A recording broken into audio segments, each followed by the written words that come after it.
ক্যারিবীয়দের বিপক্ষে এক ম্যাচ আগেই সিরিজ নিজেদের করে নিল টাইগাররা। তামিমের হাফ সেঞ্চুরির দিনে মিরাজের 4 শিকার। কাল দেশের গৃহহীনদের ঘর দেবেন প্রধানমন্ত্রী, বুঝিয়ে দিতে জেলা প্রশাসনের সব প্রস্তুতি সম্পন্ন। এবং চট্টগ্রাম সিটি নির্বাচনে কাল আওয়ামী লীগ মেয়র প্রার্থীর ইশতেহার, ৩৭ দফা প্রস্তাবনায় থাকছে পরিকল্পিত নগরীর প্রতিশ্রুতি।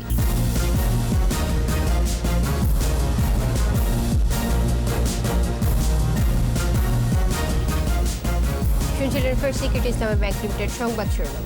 আমন্ত্রণ জানাচ্ছি ২১-এর দেশের সংবাদে। আপনাদের সঙ্গে থাকছে ইসরাত জাহান। দর্শক, ২১ টেলিভিশনের সংবাদ একই সাথে সরাসরি দেখতে পাবেন আমাদের ফেসবুক পেজ www.facebook.com/2124 অনলাইনে। এছাড়াও সংবাদে আরও থাকছে সাতক্ষীরার শ্যামনগরের লোকালয়ে বাঘ, স্থানীয়দের সতর্ক করে বন বিভাগের মাইকিং।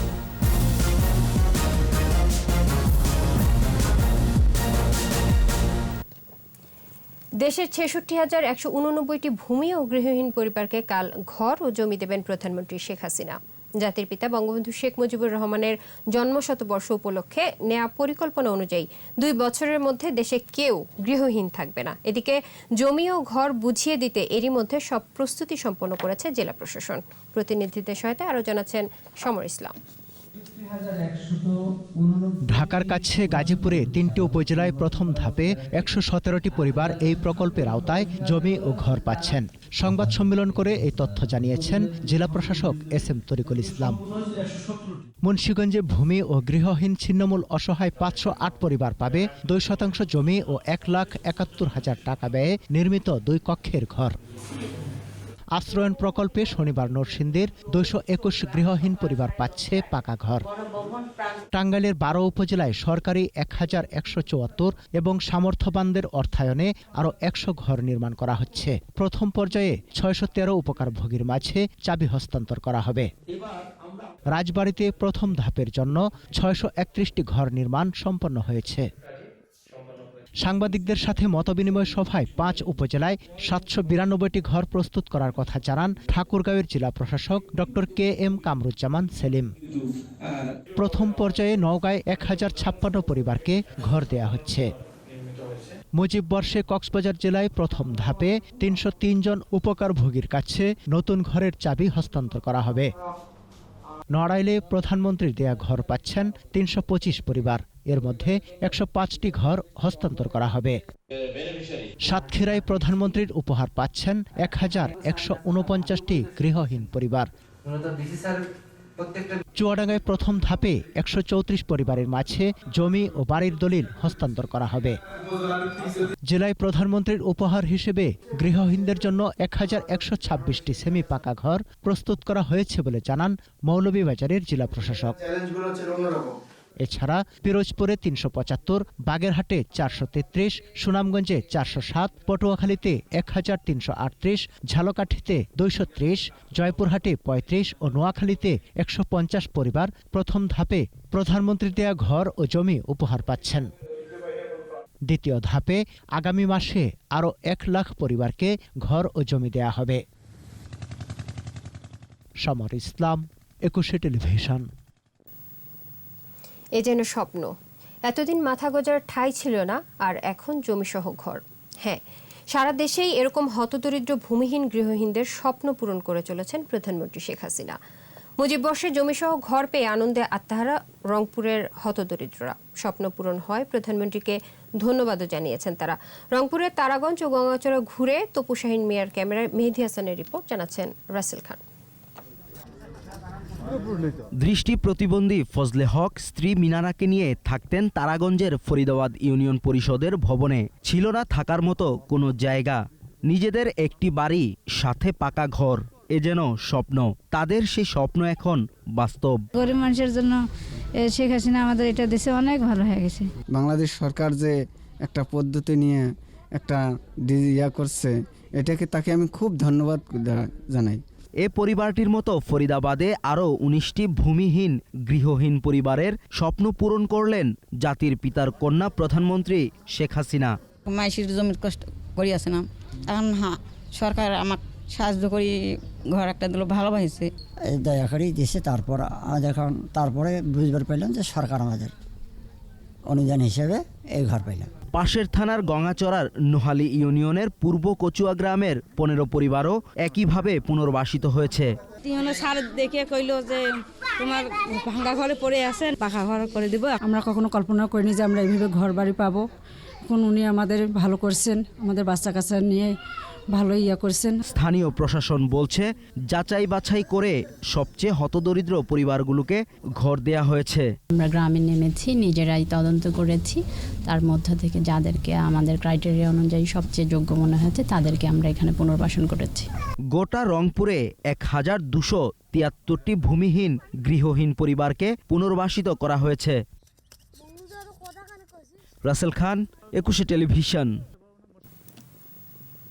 দেশের উত্তরাঞ্চল সহ বিভিন্ন স্থানে ঘন কুয়াশা আর শীতের তীব্রতা অব্যাহত রয়েছে। ঘন কুয়াশার কারণে বঙ্গবন্ধু সেতুর দুই পাশে দীর্ঘ যানজটের সৃষ্টি হলেও বেলা বাড়ার সাথে সাথে কমতে থাকে। এছাড়া প্রায় 9 ঘন্টা বন্ধ ছিল দৌলতদিয়া পাটুরিয়া রুটে ফেরি চলাচল, পরে চালু হয়। এদিকে ঠান্ডাজনিত রোগে আক্রান্ত হচ্ছে শিশু ও বৃদ্ধরা। প্রতিনিধিদের সহায়তায় আরও জানাচ্ছেন মাসুম আলিসা। রংপুরে প্রচণ্ড শৈত্যপ্রবাহ আর ঘন কুয়াশায় বিপর্যস্ত জনজীবন। ঠান্ডার কবল থেকে রক্ষা পেতে খড়কুটো জ্বালিয়ে শীত নিবারণের ব্যর্থ চেষ্টা করছে মানুষ। গরিব মানুষ করে করবে না, ঠান্ডার মধ্যে বাড়ি বেড়াবে না, আঙ্গুর কিচ্ছু দেয় নাই বাবা। ঠাকুরগাঁয়ে শীতের তীব্রতায় বীজতলা নিয়ে বিপাকে চাষিরা। দিনে রোদ আর রাতে কুয়াশায় হলুদ বর্ণ ধারণ সহ শুকিয়ে মরে যাচ্ছে বোরো ধানের চারা। বিচন মরে যে আবহাওয়ার কারণে লাল লাগতেছে, এই জন্য আমরা বিচনকে কিভাবে বাঁচাবো? সামনে যেহেতু মৌসুম, আমাকে বিচন তো বাঁচায় রাখতে হবে। বিচনেরও অনেক সমস্যা হচ্ছে, তার জন্য আমরা মনে করি পলিথিন ঢাকে রাখছি। সিরাজগঞ্জে প্রচণ্ড শীত ও ঘন কুয়াশায় বাড়ছে দিনমজুর ও শ্রমজীবী মানুষের দুর্ভোগ।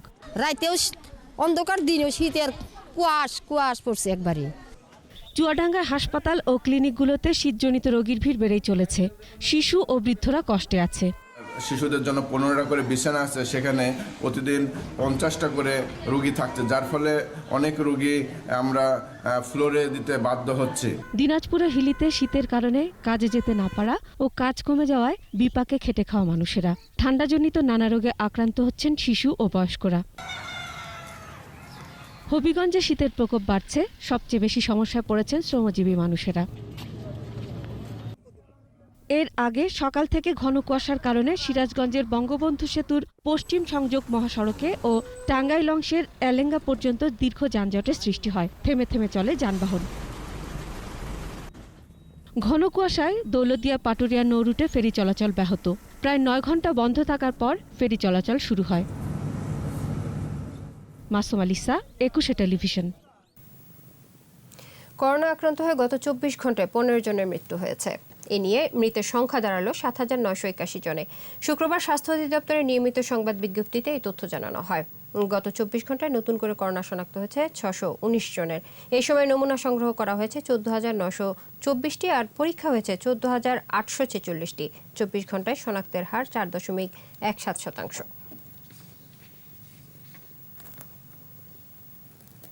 সিটি নির্বাচন ঘিরে চট্টগ্রামে এখন উৎসবের আমেজ। আগামীকাল নির্বাচনী ইশতেহার ঘোষণা করবেন আওয়ামী লীগের মেয়র প্রার্থী রেজাউল করিম চৌধুরী। নির্বাচন পরিচালনা কমিটির সদস্য সচিব সাবেক মেয়র আজমন নাসিরউদ্দিন জানিয়েছেন, চট্টগ্রামকে আধুনিক পরিকল্পিত নগরী হিসেবে গড়ে তুলতে 37 দফা প্রস্তাবনা থাকবে ইশতেহারে। প্রাধান্য পাবে নাগরিক সেবা। বিপ্লব মজুমদারের ক্যামেরায় চট্টগ্রাম থেকে রিপোর্ট করছেন হাসান ফেরদৌস। 4 দিন পরেই চট্টগ্রাম সিটি কর্পোরেশন নির্বাচন। নগর জুড়ে উৎসবের আমেজ। ভোটারদের আকৃষ্ট করতে প্রচারের মাঠে ব্যস্ত প্রার্থীরা।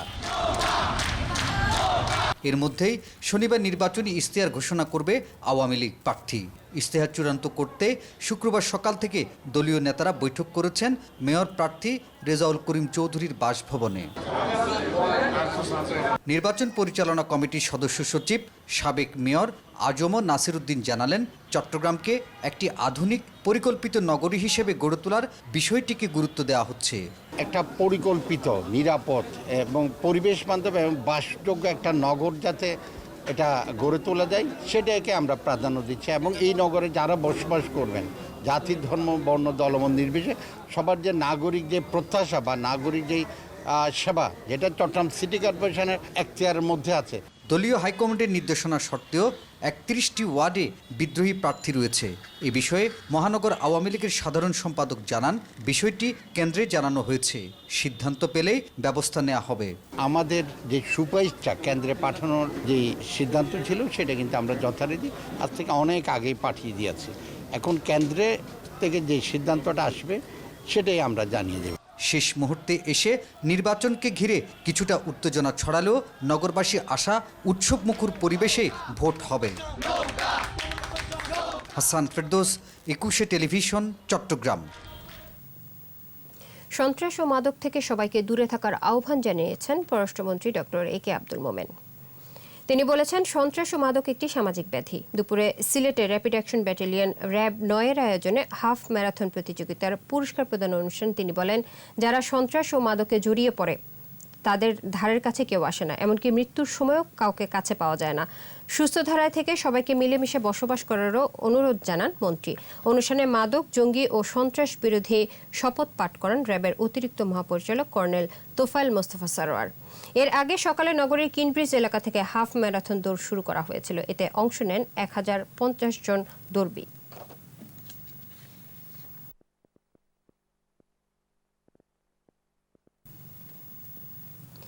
পাবনা, ঝিনাইদহ ও টাঙ্গাইলে আলাদা সড়ক দুর্ঘটনায় ৫ জন নিহত হয়েছে, আহত হয়েছে আরও ৪ জন। পুলিশ জানায়, সকালে ঘন কুয়াশার কারণে আতাইকুলার দুবলিয়া বালিকা বিদ্যালয়ের সামনে পাবনা থেকে সুজানগরগামী একটি ট্রাক এবং পাবনাগামী সিএনজি চালিত অটোরিকশার সংঘর্ষ হয়। এতে ঘটনাস্থলে নিহত হয় একজন। আহত ৪ জনকে উদ্ধার করে পাবনা জেনারেল হাসপাতালে নেওয়া হলে চিকিৎসক আরও একজনকে মৃত ঘোষণা করেন। এদিকে ঝিনাইদহের হামদহ ঘোষপাড়ায় ট্রাক চাপায় এক নারীর মৃত্যু হয়েছে, আহত হয়েছে একজন। দুর্ঘটনাস্থলে গতিরোধক দেওয়ার দাবিতে সড়ক অবরোধ করে এলাকাবাসী। এদিকে টাঙ্গাইলের করটিয়া হাট বাইপাস এলাকায় ট্রাকের ধাক্কায় শিশুসহ 2 পিকআপ যাত্রী নিহত হয়েছে।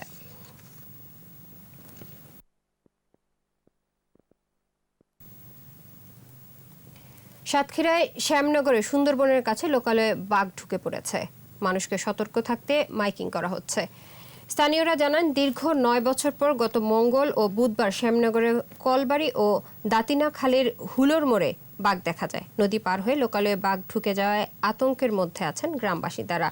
এই ব্যাপারে সবাইকে সতর্ক থাকার আহ্বান জানিয়ে স্থানীয় মসজিদ এবং ঝুঁকিপূর্ণ এলাকায় মাইকিং করছে বন বিভাগ।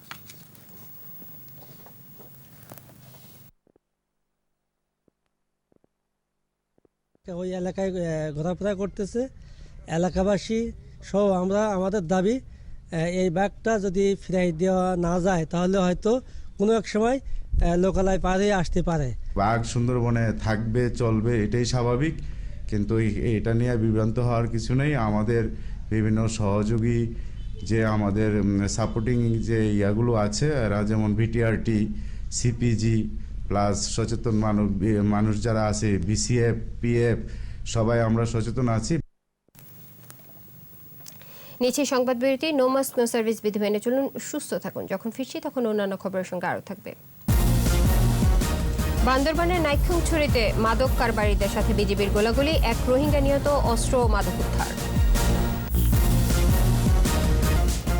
আমন্ত্রণ আবারও দেখছেন 21 দেশের সংবাদ। সন্ত্রাস, দুর্নীতি ও মাদকমুক্ত দেশ করতে সরকার কাজ করছে বলে মন্তব্য করেছেন তথ্য প্রতিমন্ত্রী ডাক্তার মুরাদ হাসান।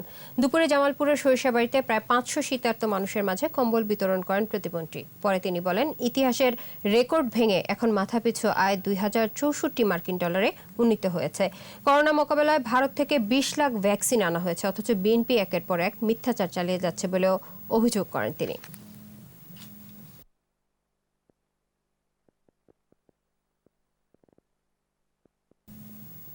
সিরাজগঞ্জ পৌরসভার নবনির্বাচিত কাউন্সিলর তরিকুল ইসলাম খান হত্যার প্রধান আসামি জাহিদুল ইসলামকে গ্রেফতার করেছে পুলিশ। এ সময় হত্যাকাণ্ডে ব্যবহৃত রক্তমাখা ছুরি উদ্ধার করা হয়। পরে সংবাদ সম্মেলনে সিরাজগঞ্জের পুলিশ সুপার হাসিবুল আলম জানান, গ্রেফতারের পর জবানবন্দিতে দোষ স্বীকার করে জাহিদুল। গেল 16 জানুয়ারি সিরাজগঞ্জ পৌরসভা নির্বাচনে ফল ঘোষণার পর বিজয়ী কাউন্সিলর তরিকুল ইসলাম খানকে ছুরিকাঘাত করে হত্যা করা হয়।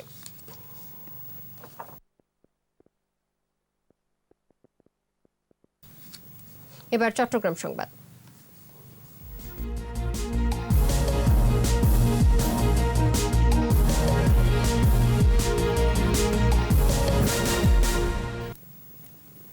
স্বাধীনতার 50 বছর পর চট্টগ্রামের কর্ণফুলী উপজেলায় 71 শহীদদের আরও একটি গণকবরের হদিস পাওয়া গেছে। উপজেলার বড় উঠান এলাকায় একটি মাজারের পাশে গণকবরটি চিহ্নিত করা হয়। এটি সংরক্ষণ করার পাশাপাশি শহীদদের নাম ঠিকানা জোগাড় করে প্রয়োজনীয় ব্যবস্থা গ্রহণের কথা জানিয়েছে স্থানীয় প্রশাসন। চট্টগ্রাম থেকে হাসান ফেরদৌসের সহায়তায় মাসুম আলী স্যার আরও একটি রিপোর্ট। ৭১ মুক্তিযুদ্ধের সূচনা লগ্নে চট্টগ্রামের কর্ণফুলী এলাকায় ব্যাপক ধ্বংসযজ্ঞ চালায় পাকিস্তানি সেনাবাহিনী ও তাদের এদেশীয় দোসররা। এর ধারাবাহিকতায় মে মাসের দিকে হানাদার সৈন্যরা ধর্মবর্ণ নির্বিশেষে বাঙালিদের ধরে ধরে হত্যা করার কথা জানান স্থানীয়রা। দীর্ঘদিন ধরে এই হত্যাযজ্ঞের স্থান চিহ্নিত করা না গেলেও সম্প্রতি স্থানীয় মুক্তিযোদ্ধাদের সাথে নিয়ে গণকবরটি চিহ্নিত করে উপজেলা প্রশাসন। ৭১ সেই দুর্বিষহ দিনের কথা স্মরণ করে এখনও স্মৃতির পাতায় সহযোদ্ধাদের খুঁজে বেড়ান প্রত্যক্ষদর্শীরা। কয়েকজন লোককে গুলি করছে, তারা অনেকে মরে গেছে, কয়েকজন বাঁচি ছিল, তাদের পানি খাওয়াইতেছে। এর সাথে সাথে দেখি অনেক লোক জড়ো হয়ে গেছে। এখানে 9 জনের থেকে 7 জন ছিল হিন্দু। এই 7 জন হিন্দুকে ব্রাদার ফ্লেভিয়ান কবরস্থান খবর দেয় আমাদের পুরাতন খবরে। আমরা ওখানে যেখানে মারছে ওখানে গেছি, এখানে আছে, এখানেও দেখছি তাদেরকে এখানে দখল করেছে ব্রাদার ফ্লেভিয়ান। গণকবরের খোঁজ পাওয়ার পর শহীদদের পরিচয় জানা সহ প্রয়োজনীয় উদ্যোগ নেয়ার কথা জানিয়েছেন উপজেলা নির্বাহী কর্মকর্তা। কালের পরিক্রমায় সেটা গর্তটি ভরাট হয়ে যায়। এ কারণে অনেকখানি আমরা স্থানীয়ভাবে অনেকেই জানতো না যে এখানে একটা গণকবর বা একটা বধ্যভূমি টাইপের রয়েছে। কাদের ফ্যামিলি এ থেকে সেই সময়টায় শহীদ হয়েছেন, আমরা এখনো তাদের বিস্তারিত পরিচয় জানতে পারিনি। আমরা খুবই তৎপর রয়েছে এই ক্ষেত্রে।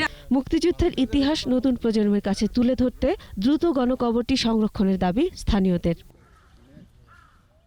মাসুম আলিসা, 21 টেলিভিশন।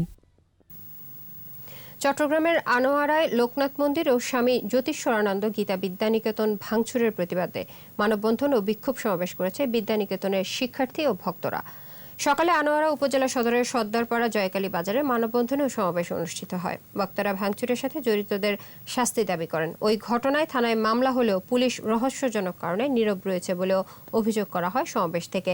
গেল বছরের 27 ডিসেম্বর রাতে দুর্বৃত্তরা মন্দির এবং বিদ্যানিকেতনে হামলা ও ভাঙচুর চালায়। ঘটনার পর থানায় মামলা দায়ের করে বিদ্যানিকেতন কর্তৃপক্ষ।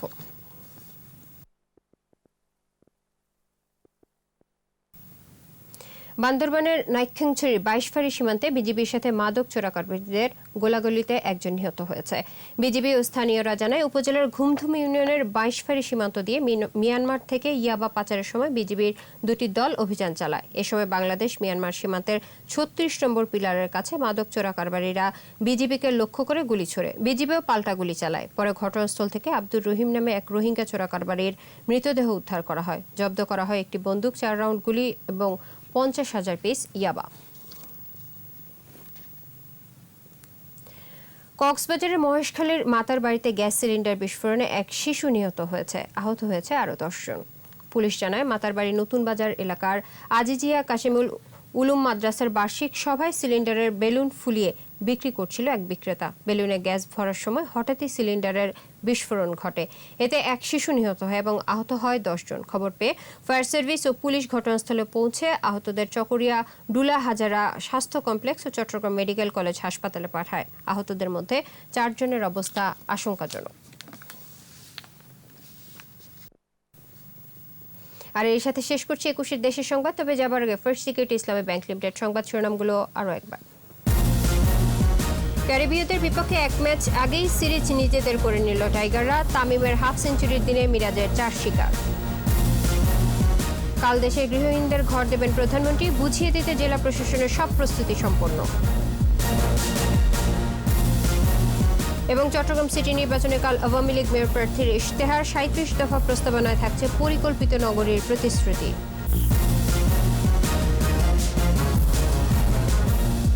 সর্বশেষ খবর জানতে ডায়াল করুন 2021 নম্বর আর ভিজিট করুন 21tv.com এই ওয়েবসাইটে। এছাড়াও ফেসবুকে ভিজিট করতে পারেন facebook.com/2124 অনলাইনে। এতক্ষণ সাথে থাকার জন্য ধন্যবাদ। পরের সংবাদ সন্ধ্যা 7টায় দেখার আমন্ত্রণ। স্বাস্থ্যবিধি মেনে চলুন, সুস্থ থাকুন আর 21-এর সাথেই থাকুন।